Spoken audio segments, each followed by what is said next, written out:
In this video, I'm going to show you how to tag someone in Mighty Networks. Now, the first thing I have to tell you is that tagging is possible pretty much within all the different spaces you can create here inside Mighty Networks. And to do this, it's very simple. You simply have to open a box where there's possible to basically write or text. For example, if you go to the chat tab over here, and if I go to messages, you have to simply put in the @ sign. So you can do this on your keyboard using, for example, the Alt-GR key and the V, so Alt-GR plus V, or you could of course go ahead and use any other combo, or just go to Google and copy it. It's usually, you probably will know how to do this. Now, here you then have to type in the name of that specific person. It's gonna pop up a list, but if there's too many people, of course, and you may be looking for a specific one, then you might want to basically type in their username, so it's good if you know it. So for example, here if I type in instant, there we go, it's going to pop up myself. I can tag me and I can type in whatever I want, and when I do this, the people will get tagged. They will get notification up top over here,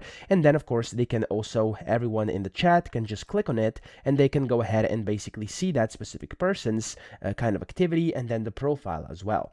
Now you can do this again inside the courses, for example, as well. So if I go into the course here, if I create something, for example, like a section, and if I go into this section and if I try to edit this section, let's just put an image over here, for example, so I can show you how this works. There we go.